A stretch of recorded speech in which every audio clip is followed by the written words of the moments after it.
سلطان الکریم من الشیطان الرجیم من حمزه ونفخه ونفسه بسم اللہ الرحمن الرحیم۔ آج ہم دیکھیں گے ایک نظر سورۃ آل عمران۔ آل کہا جاتا ہے، آل خاندان کو بھی کہا جاتا ہے، پیروکاروں کو بھی کہا جاتا ہے۔ عمران کی آل، سورت کا نام عمران کی آل۔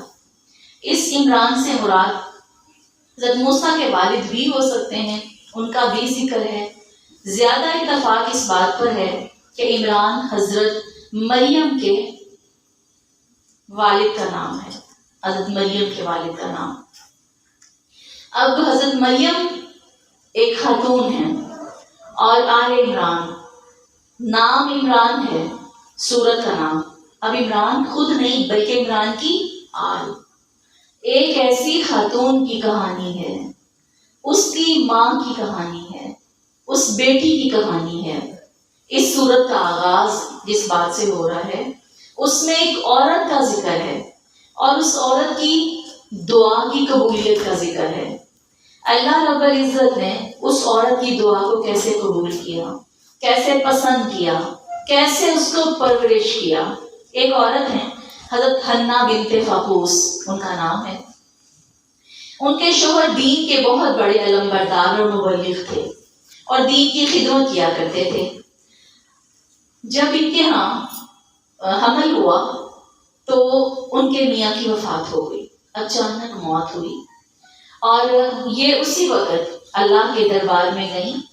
ہیکل سلیمانی، اسے بیت المقدس کہا جاتا ہے، اس میں گئیں اور جا کر اللہ کے ہاں سجدہ کیا اور دعا کی، اللہ تو مجھے جو بھی اولاد دے گا، بیٹی یا بیٹا۔ اور لیکن انہوں نے اللہ سے بیٹا ہی مانگا، کیونکہ وہ اپنے شوہر کا بعد میں ایک سرپرست، ایک ولی مانگ رہی تھی کہ اللہ تیرے راستے میں، میں تیرے راستے میں اپنی اولاد کو وقف کرتی ہوں۔ اپنی اولاد کو انہوں نے نیت کر لی کہ میں نے وقف کر دیا۔ ہمارے بہت سی میں ماؤں اور بیٹیوں کو جانتی ہوں جنہوں نے رب سے مجاہد کہہ کے بیٹے مانگے، عالم کہہ کے بیٹے مانگے، حافظ کہہ کے بیٹے مانگے، زندگیاں گزر رہی ہیں، نہ وہ مجاہد بنا پائیں، نہ وہ عالم بنا پائیں، نہ وہ حافظ بنا پائیں۔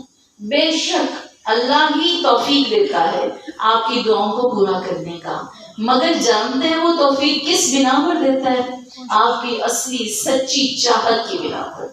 جب یہ سچی ہوتی ہے نا پھر وہ سب کچھ کرتا ہے، جب یہ سچی نہ ہوتی پھر وہ کچھ نہیں کرتا۔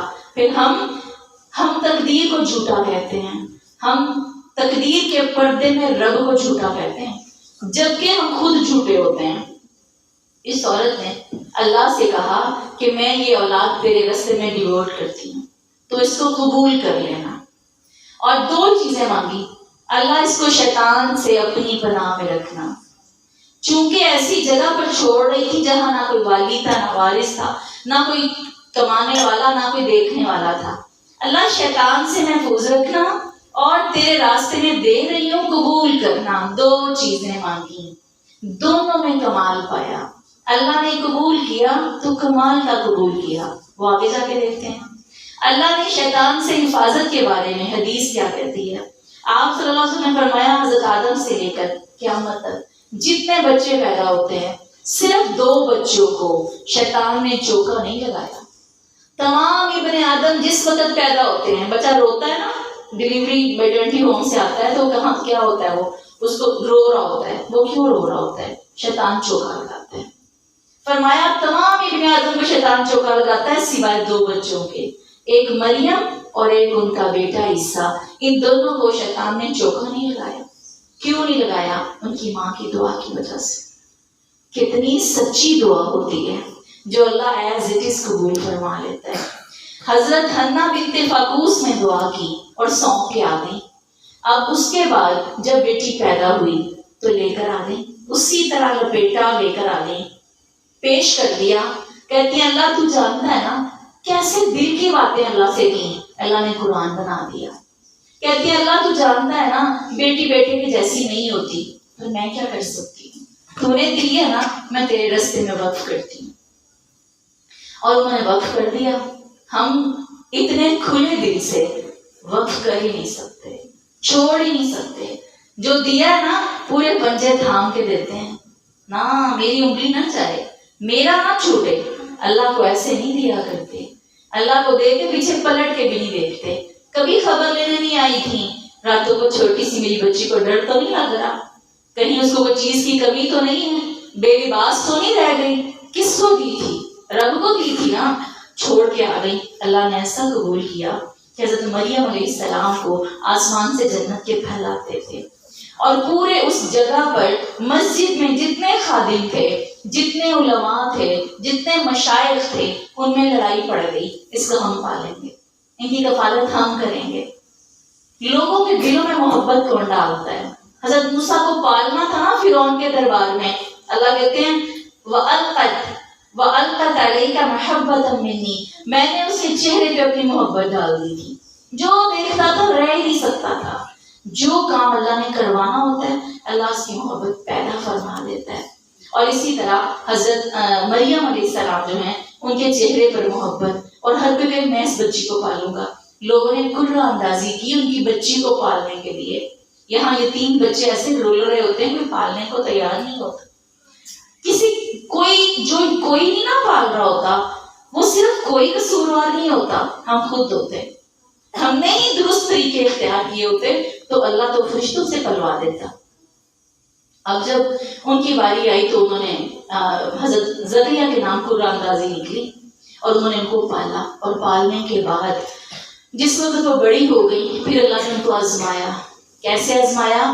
کنواری ہے, اور ان کو اللہ تعالیٰ نے حضرت عیسیٰ علیہ السلام دیے. خود اگر وہ نہیں وہ کام کر سکی جو ماں نے چاہا تھا, تو ان سے بھی بیٹا پیدا ہوا. اللہ کی حکمتیں صرف اللہ ہی جانتا ہے. ہمیں صرف ایک لمحے دکھائی دیتا ہے کہ میری مراد پوری نہیں ہوئی, میں تو رب سے اسی وقت مایوس ہو جاتی ہوں. مجھے کتنے ہی وہ لمحے یاد ہیں جب میری امی بتاتی ہیں میں نے فلاں بچے کے لیے فلاں دعا مانگی تھی, وہ فلاں پہ جا کے پوری ہوئی. زندگی کے کوئی 70-80 سال گزرنے کے بعد ہی تجربے ہوتے ہیں. میں نے فلاں بیٹی کے لیے مانگا تھا اور فلاں بیٹی میں جا کے پورا ہوا. یہ اللہ کو پتا ہے کون سی چیز کب کہاں کیسے. اللہ نے ڈائریکٹ بیٹا نہیں دیا, لیکن ان کے بطن سے پھر بیٹا دیا, اور وہ بھی معجزاتی طور پر. بہرحال اس واقعے سے ہم سب واقف ہیں کہ اللہ نے بغیر نکاح کے اس کنواری مریم کو بیٹا دیا, اور پھر اس کے بعد حضرت عیسیٰ علیہ السلام کے ذریعے اللہ نے دین کی کتنی تکمیل کی اور دین آگے پھیلا. الحمدللہ ہمارے لیے خواتین کے لیے سب سے بڑا لیسن اس میں سے یہ ہے کہ کبھی بھی اللہ کی رحمت سے مایوس نہ ہو, اور ہماری مایوسی کے پیچھے صرف ایمان کی کمزوری. ایمان, علم, عمل, توکل, بھروسہ رب پر نہیں ہے. زبان پہ ربنا ہے, زبان پہ شافی. کتنی شافی شافی کہہ کے پھونکے مار رہے ہوتے ہیں, کتنی ہم شفا کی دعائیں کر رہے ہوتے ہیں, ہاں, اور ایک بار اذہب الباس رب الناس پڑھ کر دعا کی ہو تو اللہ کرم کر دیتا ہے. بے شک یہ سب اس کے ہاتھ میں ہے, لیکن ہمیں ایمان کی ضرورت ہے. سورہ بقرہ بھی مدنی سورت تھی اور سورہ آل عمران بھی مدنی سورت ہے. ان دونوں کا موضوع صرف فرق یہ ہے کہ بقرہ کا موضوع یہود کی اصلاح اور مسلمانوں کے ضروری احکام تھے. آل عمران میں عیسائیوں کی اصلاح اور مسلمانوں کے لیے ضروری احکام ہے. سب سے پہلے یہودیوں سے واسطہ پڑا, یہودی پاس رہتے تھے. اس کے بعد آل عمران کے موضوع میں نبی صلی اللہ علیہ وسلم کے دور میں جزیرۃ العرب میں مردم شماری کی گئی. اس مردم شماری کے مطابق عیسائی تیسری بڑی تعداد کی جماعت تھی. عیسائی تیسری بڑی جماعت تھی. اس وقت آپ کے علاقے میں 2 سپر پاور تھیں. 2, ایک سپر پاور روم تھا اور ایک فارس. دونوں عیسائی تھے. روم بھی عیسائی علاقہ, فارس بھی عیسائی علاقہ. فارس میں کچھ بت پرست بھی تھے لیکن زیادہ عیسائی تھے. روم سب سے ٹاپ پر تھا اور یہ عیسائی تھے. اس کے ارد گرد رہنے والے لوگوں نے, جن میں عرب بھی تھے, جن میں مختلف قبیلے تھے, ان سب نے عیسائیت کو اس لیے اختیار کر لیا تھا کہ عیسائیت جو تھی طاقتور جماعت تھی. لوگ آہستہ آہستہ عیسائی ہونے لگ گئے. کیوں؟ ڈاکٹر ان میں، انجینئر ان میں، تجارت ان میں، ترقی ان میں، علم ان میں. اب یہ سب چیزیں دیکھ کر لوگ آہستہ آہستہ عیسائی ہونے لگ گئے. آپ کے اس دور میں نبی صلی اللہ علیہ وسلم کی موجودگی میں ایک بہت بڑی جماعت عیسائیوں کی جماعت تھی. 8 ہجری میں مکہ فتح ہوا. یہ ہم سورہ آل عمران کا خلاصہ پڑھ رہے ہیں. 8 ہجری میں مکہ فتح ہو گیا. نبی صلی اللہ علیہ وسلم کیا بن گئے؟ ہیڈ آف دا اسٹیٹ بن گئے. پوری ریاست پر آپ کا اقتدار. لوگوں نے وہی مکہ جہاں سے 13ویں سال جب نکلے ہیں تو قتل کی سازش میں کس حالات میں نکلے ہیں. 8ویں سال واپس آ گئے ہیں. صرف 8ویں سال میں 7 سال بعد واپس آئے. اور کس حال میں آئے؟ جنہوں نے قسمیں کھائی تھی کہ ہم اپنی بیوی کے پاس نہیں جائیں گے، سر میں تیل نہیں لگائیں گے، کھانا نہیں کھائیں گے، فلاں چیز ہم پر حرام ہے جب تک اس محمد صلی اللہ علیہ وسلم کو قتل نہ کر لیں گے. نعوذ باللہ. ان لوگوں کی آج کیا حالت تھی؟ آپ صلی اللہ علیہ وسلم اونٹنی پر بیٹھے ہیں اور اونٹنی کی کوہان سے آپ کا سر ٹکرا رہا ہے. آپ فاتح بن کر 8ویں سال داخل ہوتے ہیں اور تمام دشمنان دین، وہ بڑے بڑے بنی امیہ، سرداران قریش، ابو سفیان جو آپ کے خون کے پیاسے تھے، وہ اپنے ہاتھ اپنے جسموں کے ساتھ یوں لگا کے آپ کی اونٹنی کے دائیں اور بائیں انتہائی شرمندگی کی حالت میں کھڑے تھے. جب پورا عرب آپ کے زیر نگین ہو گیا تو 9 ہجری میں یہ عیسائیوں کا وفد، یہ لوگ چلاک بھی بہت تھے، علم والے بھی تھے. انہوں نے سوچا کہ جا کے نبی صلی اللہ علیہ وسلم سے کچھ باتیں سوال جواب کرتے ہیں. ان کے 60 افراد آپ کی خدمت میں نجران کے علاقے سے آئے اور آپ سے بات چیت کی. پہلی آیت سے لے کے 83 نمبر آیت تک مسلسل ان کی وہ ساری کیفیات کا اللہ نے ذکر کیا جو انہوں نے سوال و جواب کیے. اس کو ہم جلدی جلدی ایک نظر ذرا دیکھتے ہیں. اللہ رب العزت نے سب سے پہلے ان تفصیلات کے اندر جو ان کا ذکر کیا، اس میں اللہ نے سب سے پہلے سورہ آل عمران میں ایک تصویر کھینچی کہ اے لوگو، تم سب کی تصویریں ماؤں کے رحموں میں صرف اللہ اپنی مرضی سے کیف یشاء، رنگ، شکل، نقوش اور تمہارے قد کاٹ، جسم، صحت، بیماری، ہر چیز اپنی مرضی سے بنا کے تمہیں بھیج دیتا ہے. اسی نے تم پر کتاب نازل کی. اس نے کتاب میں کچھ محکم آیات نازل کی، کچھ متشابہات آیات نازل کی.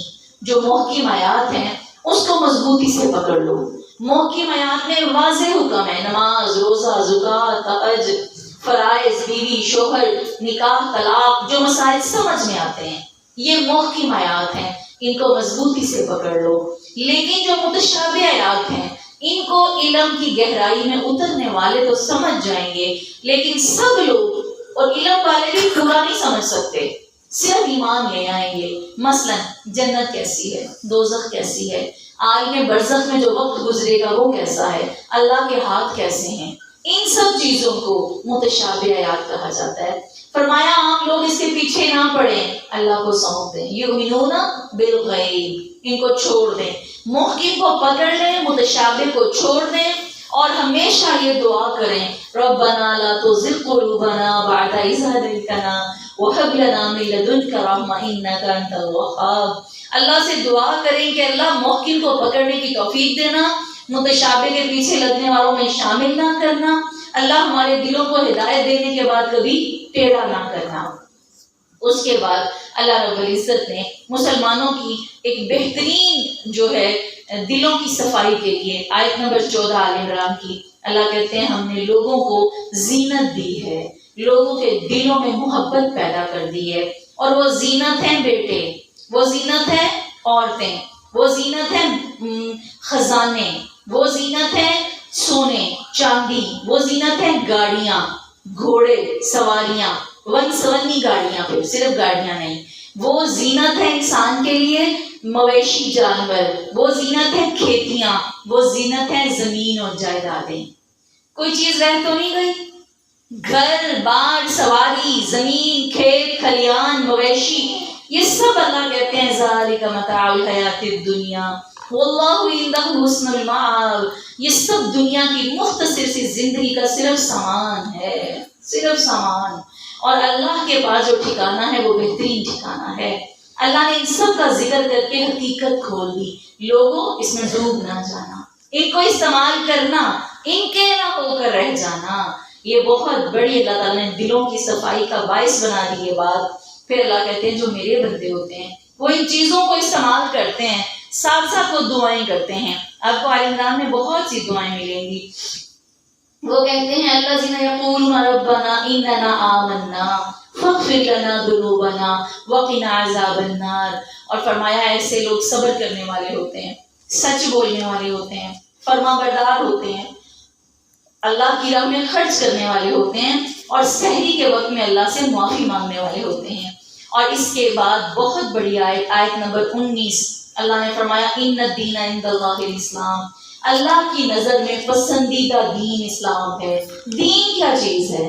طریقہ، راستہ، زندگی کا دستور، آئین، صرف اور صرف دین اسلام اللہ نے پسند کیا ہے۔ اس کے علاوہ کوئی طریقہ، کوئی دوسری ملت، کوئی چیز تمہارے لیے، کوئی تہذیب، کوئی تمدن تمہارے لیے نہیں ہے۔ تمہارے لیے اگر کوئی چیز نمونہ ہے تو وہ نبی کی سنت ہے، وہ دین اسلام ہے۔ تم جب بھی اختیار کرو تو صرف اسی کو اختیار کرو۔ اس کے بعد اللہ رب العزت اس میں ان لوگوں کے لیے تمام وہ طریقے، چھوٹی چھوٹی چیزیں کہ تم گناہ نہ کرو، اور فرمایا تم اللہ کی محبت میں جمے رہو۔ اور اس کے بعد آیت نمبر 26 میں اللہ نے ایک ایسی آیت نازل کی، اس آیت کو پڑھ کر جو بھی اللہ سے دعا مانگتا ہے اللہ دعا کو قبول فرماتے ہیں۔ اس کو آیت مالکیت بھی کہا جاتا ہے۔ قل اللہم مالک الملک تؤتی الملک من تشاء وتنزع الملک ممن تشاء وتعز من تشاء وتذل من تشاء بیدک الخیر انک علی کل شیء قدیر۔ تمام مالکیت، تمام بادشاہت چونکہ اللہ کے ہاتھ میں ہے، عزت اسی کے ہاتھ میں ہے، تو ذلت کسی اور کے ہاتھ میں۔ وہ جو مجھے کوئی دوسرا ذلت دے رہا ہے وہ اپنے ذاتی جو ہے کسب اس میں اضافہ کر رہا ہے، وہ مجھے نہیں دے رہا۔ جو مجھے ذلیل کر رہا ہے وہ مجھے نہیں کر رہا، کس کو کر رہا ہے؟ ہمیشہ دل سے اور زبان سے جو باتیں نکلتی ہیں وہ آپ کی ہی عزت میں یا اضافہ کرتی ہیں یا آپ ہی کی عزت میں کمی کرتی ہیں۔ بس ایک لمحے کی تکلیف آتی ہے، مگر اس کے لیے کسی کو کچھ بھی نہ کہیں، اللہ کے ہاتھ میں ہے۔ تولج اللیل فی النہار وتولج النہار فی اللیل، تمام اختیار اسی کے ہاتھ میں۔ وترزق من تشاء بغیر حساب، اللہ نے مومنوں کا ایمان بلند کیا ہے کہ ہر چیز اسی کے اختیار میں ہے۔ اب آیت نمبر 28 میں اللہ کہہ رہے ہیں میرے ایمان والے دوستو، کافروں کو کبھی دوست نہ بناؤ۔ کیسا دوست نہ بناؤ؟ دلی دوست نہ بناؤ۔ ان کے ساتھ تجارت بھی کر سکتے ہو، لین دین بھی کر سکتے ہو، ان کے ساتھ ان سے تعلیم بھی لے سکتے ہو، لیکن ان کے ساتھ دلی دوستی نہ کرو۔ تمہارے دلی دوست صرف تمہارے مومن ہونے چاہیے۔ دوستی ایمان والوں سے رکھو، اور ہماری دوستی کی بنیادیں جانتے ہیں کیا چیز ہے؟ ہماری دوستی کی بنیادیں یہ چیز ہے کہ جو بیٹھ کے میرے سے پوری دنیا کی برائیاں سن لے، اور میں جس کے بارے میں جو رائے دوں اس پر مجھے تھپکی بھی دے دے، شیئر بھی کرے، صرف وہ میرا دوست ہے۔ مجھے کوئی میرا سننے والا یہ نہ کہے کہ دیکھو ساری نیکیاں تم میں ہیں، تمہاری اس فلاں جو لگتی ہے کچھ اس میں کوئی اچھائی نہیں ہے۔ جس نے مجھے یہ کہا وہ میرا دوست نہیں رہے گا۔ فرمایا لوگوں اگر تم اللہ سے محبت کرتے ہو تو نبی کی پیروی کرو، نبی کی پیروی نہ کی تو تمہارے ساری کی ساری نیکیاں ضائع ہو جائیں گی، اور اگر تم نے نبی کی پیروی کی اللہ تمہارے سب گناہ معاف فرما دے گا۔ اللہ بخشنے والا، تحمل والا ہے۔ ان اللہ اصطفیٰ آدم و نوح و آل ابراہیم و آل عمران، یہ ہے وہ آیت جس سے سورہ آل عمران کا یہ نام لیا گیا۔ اللہ نے چن لیا آدم کو، نوح کو، آل ابراہیم کو اور آل عمران کو، علی العالمین، جہان والوں پر۔ کتنی خوبصورت قبولیت اللہ نے کی جو ابراہیم کی آل اور عمران کی آل کو ملی۔ فرمایا یہ سب ایک دوسرے کی اولاد میں سے ہیں۔ اور اسی طرح اب یہ سارا وہ واقعہ جو میں نے آپ کو شروع میں بتا دیا، آیت نمبر 34 سے یہ واقعہ شروع ہو گیا۔ حضرت مریم اور ان کی والدہ کا واقعہ ہے۔ اسی میں وہ تذکرہ ہے کہ شیطان کی پناہ سے اللہ نے محفوظ رکھا اور اپنی پناہ میں لیا ان 2 بچوں کو۔ اسی طرح یہ سارا واقعہ، پھر یہی وہ مقام تھا جب حضرت زکریا نے حضرت مریم کے پاس وہ پھل پڑے دیکھے اور دعا کی، اللہ اگر تو بے موسمی پھل دے سکتا ہے تو مجھے بے موسمی اولاد کیوں نہیں دے سکتا؟ بیوی بانج ہے، ڈاکٹر جسے کہتے ہیں جواب دے چکے ہیں، خود بوڑھے ہو چکے ہیں، اللہ تو انہونی اس کے ساتھ کر سکتا ہے، میرے ساتھ کیوں نہیں کر سکتا؟ اللہم انی اسألک من فضلک العظیم۔ کسی کی چیز میں ترقی دیکھیں، آپ کا دل کرے تو آپ کہیں میں بھی تو اللہ تیرا عاجز بندہ ہوں، یہ چیز مجھے بھی تو اچھی لگتی ہے، اللہ اپنے فضل سے دے دے، تب یہ کہہ دیا کرے اللہم انی اسألک من فضلک العظیم۔ اس سے نہ حسد پیدا ہوگا اور بلکہ اللہ فرماتے ہیں کہ یہ مانگو اللہ عطا کر دے گا، اور اللہ نے اس کو وہیں پر بیٹا دیا، بیٹے کی خوشخبری دی، اور بیٹا بھی کیسا، جس کا نام آسمان سے اللہ نے رکھا، اور فرمایا اس نام کا کوئی شخص پہلے نہیں تھا، پہلی بار یہ نام یحییٰ اللہ نے خود رکھا۔ اسی طرح اللہ رب العزت نے فرمایا، یہ حضرت مریم کا واقعہ کافی تفصیل سے گزرتا ہے، اسی کے ساتھ ساتھ اللہ تعالیٰ نے حضرت عیسیٰ کی تائید، تصدیق اور حقیقت بھی بیان فرما دی۔ تین جو عیسائیوں کے فرقے ہیں، بڑے فرقے، ایک فرقہ ہے نستوریہ، ایک فرقہ ہے ملکانیہ، ایک فرقہ ہے یعقوبیہ، یہ 3 فرقے ہیں۔ ایک فرقے کا عقیدہ یہ ہے عیسائیوں کے کہ نعوذ باللہ عیسیٰ خود خدا ہیں، یہ تینوں انہی آیتوں میں گزر رہے ہیں۔ ایک میں وہ کہتے ہیں عیسیٰ ہی خدا کا رسول ہے، نعوذ باللہ۔ دوسرا فرقہ کہتا ہے 3 خدا ہیں، نعوذ باللہ نعوذ باللہ، اللہ، حضرت مریم اور حضرت عیسیٰ، نعوذ باللہ۔ تیسرا فرقہ کہتا ہے عیسیٰ اللہ کا بیٹا ہے۔ یہ تینوں فرقے جو ہیں ان کے نام لے لے کر، مطلب نستوریہ وغیرہ نہیں، یہ عقیدے جو الفاظ کے ہیں، ان پورے جملوں کے ساتھ اللہ نے ان کی تردید کی ہے۔ اللہ نے فرمایا ہوا الہکم الہ واحد، اور پوری اس کی نفی کر دی، ان کے تینوں فرقوں کی نفی کر کے اللہ نے بتا دیا کہ جو یہ عقیدہ رکھتا ہے وہ یہ بات جان لے کہ اللہ ایک ہے، اور اللہ کو اس کا جواب کہاں سے مل سکتا ہے؟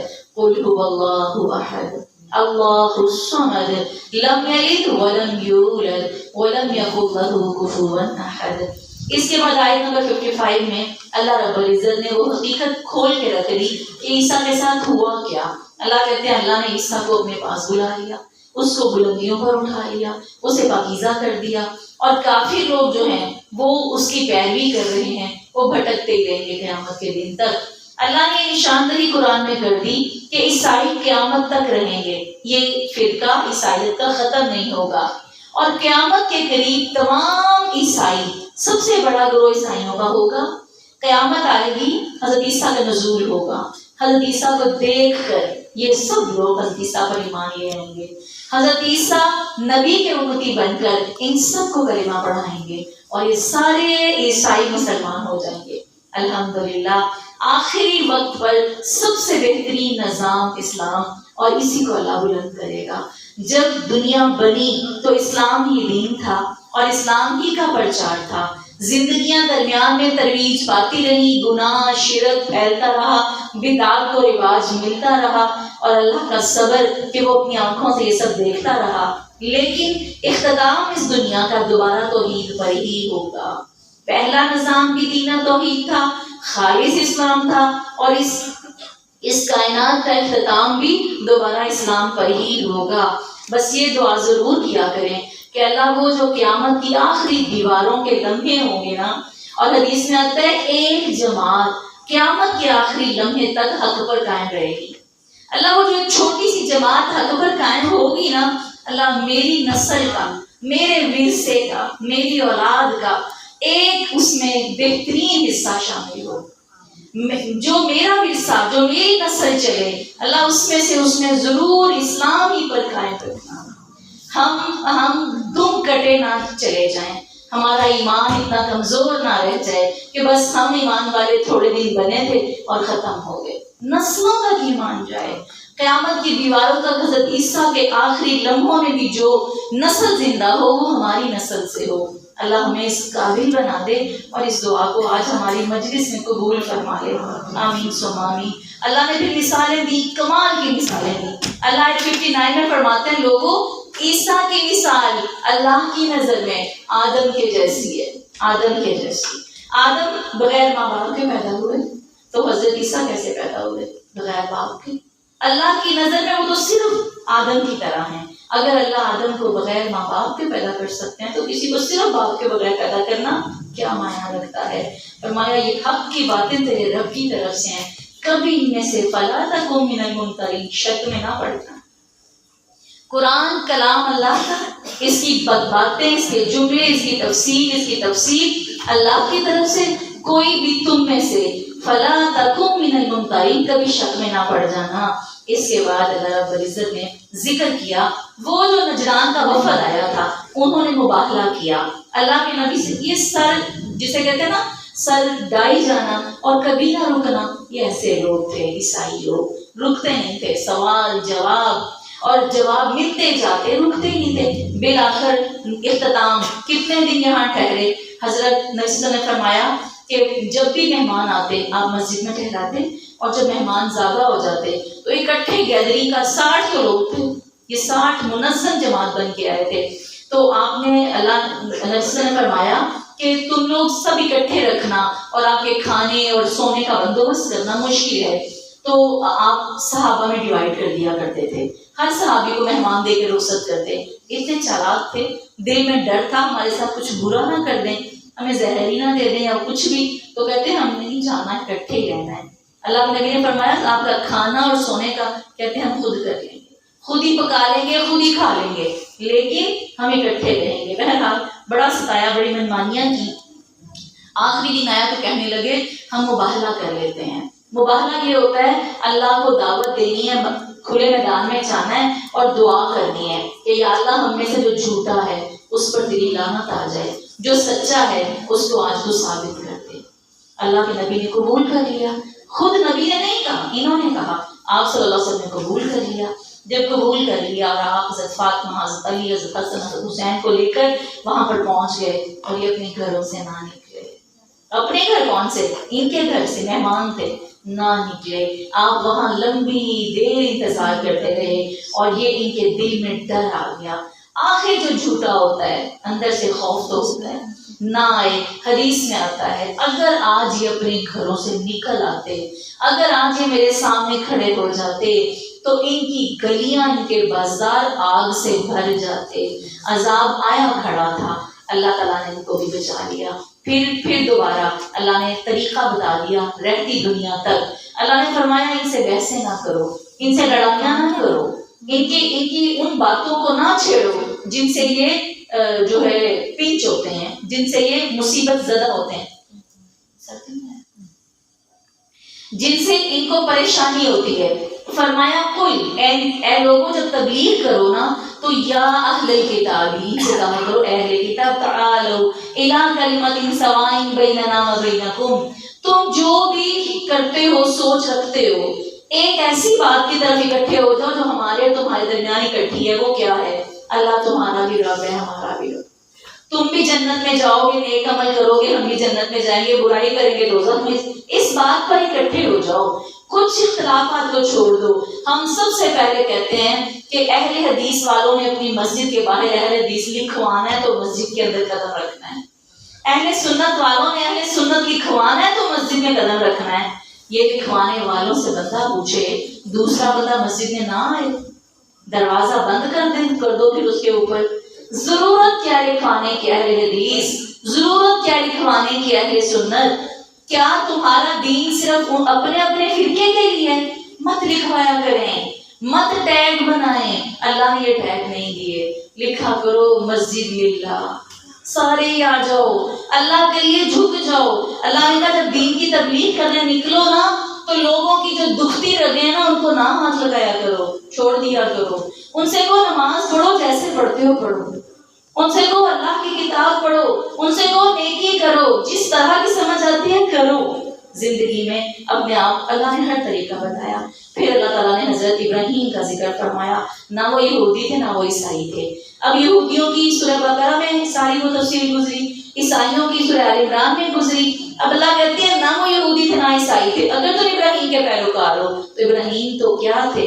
وَلَٰكِن كَانَ حَنِيفًا مُسْلِمًا, تو مسلمان تھے, حنیف تھے, توحید پرست تھے. اگر تم چاہتے ہو کہ اس کے پیروکار بننا ہے تو توحید پر آ جاؤ. وَمَا كَانَ مِنَ الْمُشْرِكِينَ, وہ مشرک تو تھے ہی نہیں, اس قوم نے تو بتوں کی پوجا کی ہی نہیں تھی. انہوں نے تو ہر چیز کو درست طریقے سے سمجھا تھا.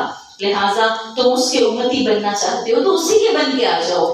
انسان اگر کسی کو ساتھ ملانا چاہے, دل بڑا کرنا چاہے تو بھی بڑے راستے, اور بند کرنا چاہے تو بھی بڑے راستے.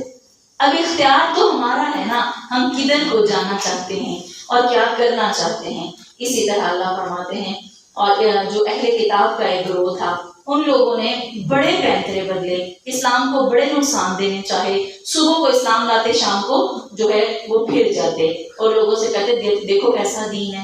یہ منافق تھے. اللہ نے منافقین کا ذکر فرمایا. منافقین کی حرکات و سکنات, یہودیوں کی پھر شرارتیں اور خباثتیں بتا دی کہ یہ دل سے ایسے ہوتے ہیں. لیکن ساری خباثتیں بتانے کے ساتھ ساتھ اللہ نے یہ بھی بتایا کہ یہودیوں اور عیسائیوں میں ایک جماعت ایسی بھی ہے کہ اگر تم ایک خزانہ بھی ان کو دو گے نا تو اس میں سے ایک بھی رتی کم نہیں کریں گے, پورا لوٹائیں گے. ان میں سے بھی کچھ اچھے لوگ ہیں. اللہ تعالیٰ نے ان کی برائیوں کے اندر ایک اچھائی جو خوبی تھی اس کا بھی ذکر فرمایا. پھر اللہ کہتے ہیں کہ ان سے پوچھو افغیر دین اللہ یبغون, کیا وہ دین اللہ کے علاوہ کچھ اور چاہتے ہیں؟ اللہ تو وہ ذات ہے جس کے لیے آسمان و زمین کے ستارے, سیارے, جانور, تمام سمندر, سورج, ہر چیز اپنی حد اطاعت میں رکا ہوا ہے. طوعاً و کرہاً, خوشی یا ناخوشی سے, کوئی چیز اس کی حد کو پار نہیں کرتی. تم اس اللہ کے آگے کیوں نہیں جھکتے؟ کبھی سمندر اپنی حد سے طغیانی لے کے باہر نہیں نکلا, کبھی سورج نے اپنی لمٹس کو پار نہیں کیا. تم اتنے سے انسان ہو کر اللہ کی حدوں کو کیوں کراس کرتے ہو؟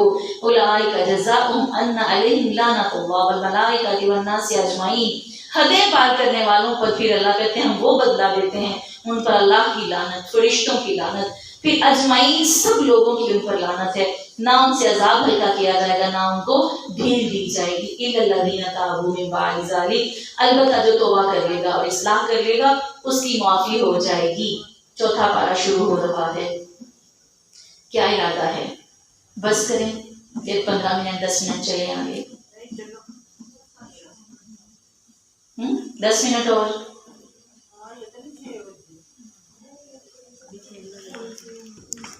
اعوذ باللہ من الشیطان الرجیم. لن تنالوا البر حتى تنفقوا مما تحبون. اللہ کہتے ہیں چوتھے پارے کے شروع میں, اے لوگو تم نیکی کو حاصل کرنا چاہتے ہو, تم نیکی کو پا نہیں سکتے. ایک طریقہ تمہیں اختیار کرنا پڑے گا. جب تک کہ تم اپنی پسندیدہ چیز اللہ کی راہ میں خرچ نہیں کر دیتے. پہلے تو آپ کو پتا ہے بقرہ کے خطاب پر کتنا انفاق کا ذکر گزرا. اس میں صرف انفاق تھا. جو اترے کپڑے ہیں وہ بھی دیتے ہیں, جو بچا کھانا وہ بھی دیتے ہیں, گھر کی جتنی ضرورت کی چیزیں جو غیر ضروری ہو چکی ہوتی ہیں وہ بھی دیتے ہیں. سیزن ختم ہوتا ہے تو سیزن میں کپڑے دیتے ہیں, سیزن شروع میں نہیں دیتے, سیزن ختم ہونے پہ دیتے ہیں. وہ اللہ نے کہا کرو, جتنی ہمت ہے وہ بھی کرو.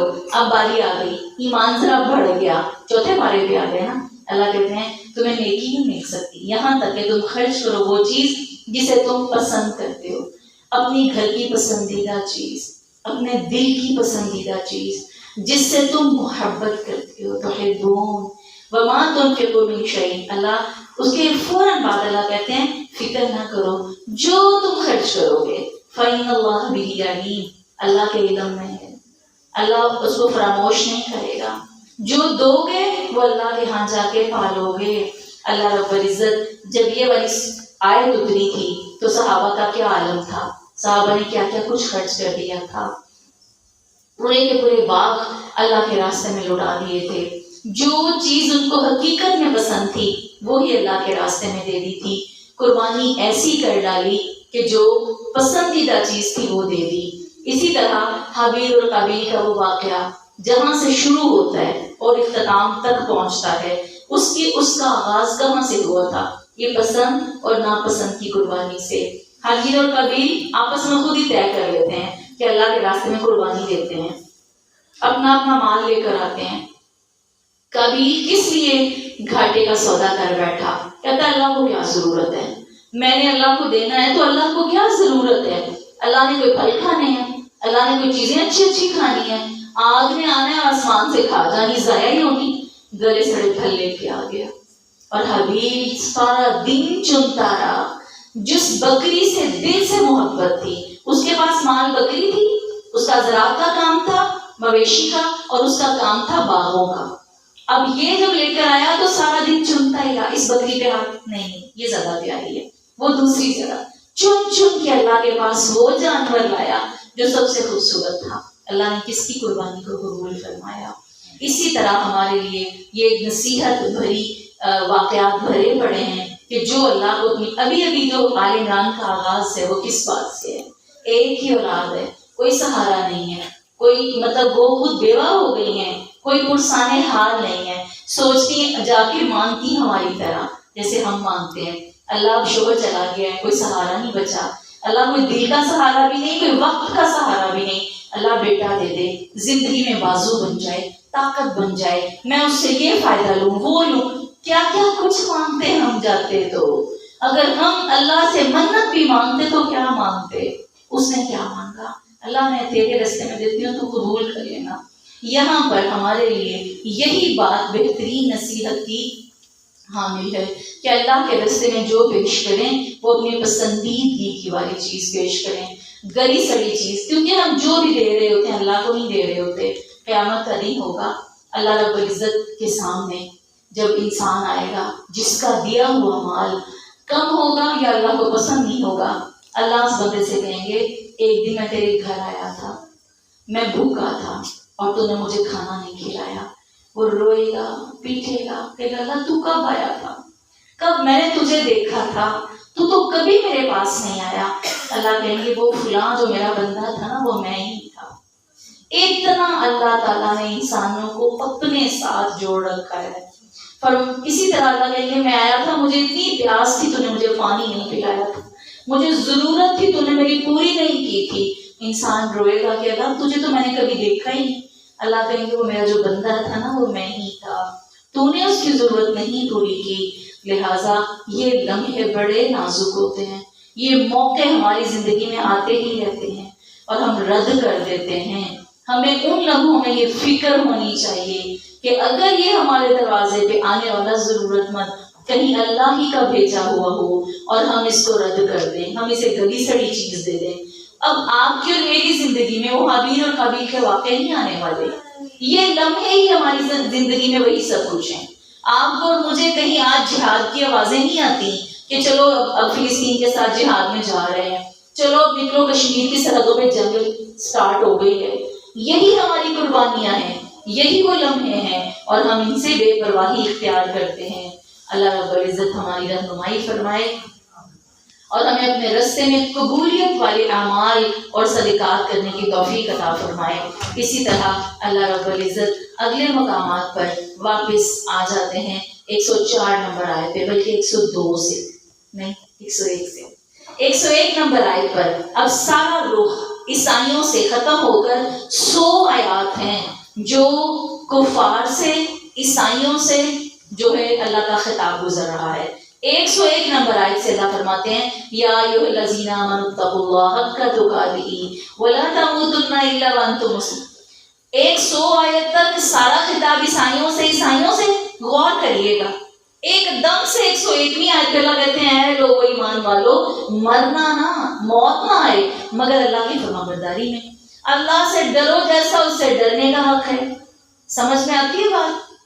یہ ماں کا اپنا بیٹا بیٹھا ہوا ہے، یہ ساتھ ہمسایا بیٹھا ہوا ہے، ہاں گھنٹہ پورا ایک اس سے ہمسائے سے بات کرتے کرتے اس کی ساری خرابیاں ماں بتاتی جاتی ہے۔ 1 گھنٹہ اس کا بیٹا سنتا رہتا ہے اور وہ ساری خرابیاں کیوں بتا رہی ہے؟ میرے بیٹے کے کان ہو جائیں، میرے بیٹے کو خبر ہو جائے۔ ساری خبریں اسے دے کے اچانک ایک لمحے میں اسے ماں کہنے لگ جاتی ہے سن لیا تم نے کان کھول کے؟ ان میں سے کوئی ایک حرکت تمہاری نہیں ہونی چاہیے۔ یہ اللہ نے ہمیں 101ویں آیت پہ آ کے مخاطب کیا ہے، اے ایمان والو اللہ سے ڈرنا جیسا اس سے ڈرنے کا حق ہے۔ وہ جو 100 آیات عیسائیوں کی گزری ہیں وہ عیسائیوں کے لیے نہیں تھی۔ ماں کو اس ہمسائے کی کوئی فکر نہیں تھی جو اسے بلا کے 100 گناہ گنوائے جا رہے ہیں، وہ اس نے 100 گناہ اپنے بچے کی ہدایت آگہی خبرگیری کے لیے ہی بتائے ہیں۔ عیسائیوں کو خطاب ہے، یہودیوں کو خطاب ہے، بقرہ آل عمران ہمارے لیے، ان کا ذکر ہماری خیر خواہی آگہی اور ہماری بھلائی کے لیے کیا جا رہا ہے۔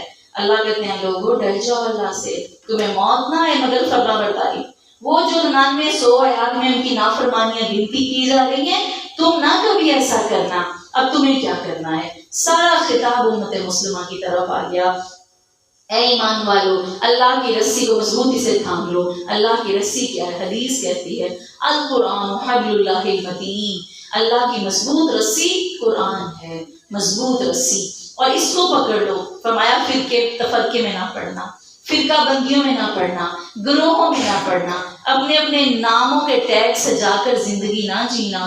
اور تمہیں تو میں نے پہلے ابتدا ہی سے گروہوں سے نکال کر تو ایک کیا ہے، تمہیں میں نے مہاجرین و انصار کو کیسے جتھا بندی کر کے جوڑ دیا تھا، میں نے تمہیں اس لیے پیدا کیا تھا یہ امت مسلمہ، وَلْتَكُن مِّنكُمْ أُمَّةٌ يَدْعُونَ إِلَى الْخَيْرِ، میں نے تو تمہیں بنایا ہی امت وسط اس لیے تھا کہ تم نیکی کا حکم دو اور برائیوں سے روکو۔ تم خود فرقوں میں پڑ گئے تو کسی کی اصلاح کیسے کرو گے؟ جس گھر میں اپنے اندر کی لڑائیاں ختم نہیں ہوتی تو کسی دوسرے کی اصلاح کر سکتا ہے؟ پہلے اپنے گھر کی لڑائی ختم کر کے ہی کسی دوسرے کی رہنمائی کی جا سکتی ہے۔ پہلے اس کو پرولیں، اس کو درست کر لیں، اس کو سیدھا رکھیں۔ اس کے سیدھے رکھنے کی تمام تر ذمہ داری آپ پر اس لیے ہے کہ آپ نے لوگوں کی بھلائی کرنی ہے۔ فرمایا پہلے اپنے آپ کو تفرقے سے نکالو، پھر دنیا کو اپنے اسلام کی خوشبو سے معطر کر کے اسلام کے اندر داخل کرو۔ جب اندر نہ درستگی ہوئی تو باہر سے نہیں ہو سکے گی۔ اس کے بعد اللہ فرماتے ہیں کنتم خیر امت، یہ ہے وہ آیت جو فرض کے درجے میں آتی ہے۔ کنتم خیر امت، تم خیر امت ہو، تم نکالی گئی ہو لوگوں کے لیے، تم اپنے آپ کے لیے پیدا ہی نہیں کی گئی۔ پہلے ہر امت کا ایک نبی ہوتا تھا، ہر قوم کا ایک نبی ہوتا تھا، ہر قبیلے کا نبی، ہر بستی کا نبی ہوتا تھا۔ ایک نبی دوسری بستی میں جا کر ان کو تلقین نہیں کرتا تھا، وہ اپنی بستی کے لیے ہوتا تھا۔ ایک ایک وقت میں اگر 20 بستیاں ہیں کائنات میں تو 20 نبی اپنے اپنے مشن پر گامزن ہوتے تھے۔ حضرت شعیب اسی وقت میں تھے، حضرت موسیٰ اسی وقت میں تھے، اسی دوران حضرت ہارون تھے۔ الگ الگ جگہوں پر انبیاء کام کر رہے ہوتے ہیں۔ یہ امت آئی، انبیاء ختم ہو گئے، انبیاء کا سلسلہ رک گیا، اور تم سب کس کے لیے نکالی گئی ہو؟ لوگوں کے لیے۔ تمہیں بہت بڑی ذمہ داری دی گئی، تم نے پوری دنیا کو اسلام سے روشناس کرنا تھا، پوری دنیا کو۔ تم نے صرف پاکستان کی سرحدوں میں رہ کر دین نہیں پھیلانا تھا، تمہیں پاکستان سے نکل کر بھی جانا تھا، تمہیں اس پوری دنیا کے اندر اسلام کو روشناس کرنا تھا۔ اور تم نے کیا کیا؟ تم تو آپس میں فرقوں میں پڑ گئے، اپنی ساری خرابیاں ختم کر کے اپنے اللہ کے لیے ایک ہو جاؤ اور اس کے دین کو پھیلاؤ۔ اسی طرح اللہ رب العزت 117 آیت میں مثال دیتے ہیں کہ لوگوں اس دنیا کے لیے جی رہے ہو، اس کی مثال تو اللہ کی نظر میں صرف ایک کھیتی کی طرح ہے۔ کھیت لہلہاتا ہے، فصل کھڑی ہوتی ہے، کسان کو بڑی پیاری لگتی ہے، یا فصل کی کٹائی ہو جاتی ہے تب بھی ختم ہو جاتی ہے، یا انفسہم فاہلکتہم، یا اس پر کوئی آگ کا ایک چھوٹا سا شعلہ آتا ہے، وہ کھڑی کھڑی ساری ہی ختم ہو جاتی ہے۔ ان دونوں سے سمجھ میں کیا آتا ہے؟ جوانی پورے عروج پہ آتی ہے، انسان بڑی چیز ہوتا ہے، اگر وہ موت آ گئی جوانی میں ختم، اگر موت نہ بھی آئے تو بڑھاپا آ لیتا ہے۔ آپ سے فرمایا ہر بیماری کی دوا ہے سوائے بڑھاپے کے، بڑھاپے کی کوئی دوا نہیں ہے، وہ آ گیا تو آ کر ہی رہے گا۔ زندگی کی یہ حقیقت ہے، اس کا لہلہانا، اس کا بہت عروج پر جانا کتنے دن کا ہے، کتنے لمحوں کا ہے۔ فرمایا ہے لوگوں تم یہود و نصارہ کو دلی دوست نہ بناؤ، ان سے بچ کر رہو اور اپنی زندگی میں احتیاط برتو، کیونکہ وہ تمہاری خوشی پہ ناخوش ہوتے ہیں اور تمہارے افسوس پر وہ خوشیاں مناتے ہیں۔ تمہیں جب نقصان ہوتا ہے وہ خوشیاں مناتے ہیں، لہٰذا ان سے بچ کر رہو۔ اب آ گیا غزوہ احد اور غزوہ بدر کا واقعہ، ان دو واقعات کو ہم کل دیکھ لیں گے۔ سورہ آل عمران آلموسٹ مکمل ہو گئی ہے، لیکن صرف 2 واقعات ہیں، ایک ہے غزوہ احد اور ایک غزوہ بدر، صرف یہ 2 چیزیں رہ گئی ہیں۔ غزوہ احد بھی ہماری ذاتی زندگیوں سے بہت جو ہے ایک مماثلت رکھتا ہے، غزوہ بدر کی بھی کچھ لیسن ہے، اگر آپ جلدی کی تو ان کا حق ادا نہیں ہوگا۔ سبحانک اللہم ربنا وبحمدک نشہد ان لا الہ الا انت نستغفرک ونتوب الیک۔ السلام علیکم ورحمۃ اللہ وبرکاتہ۔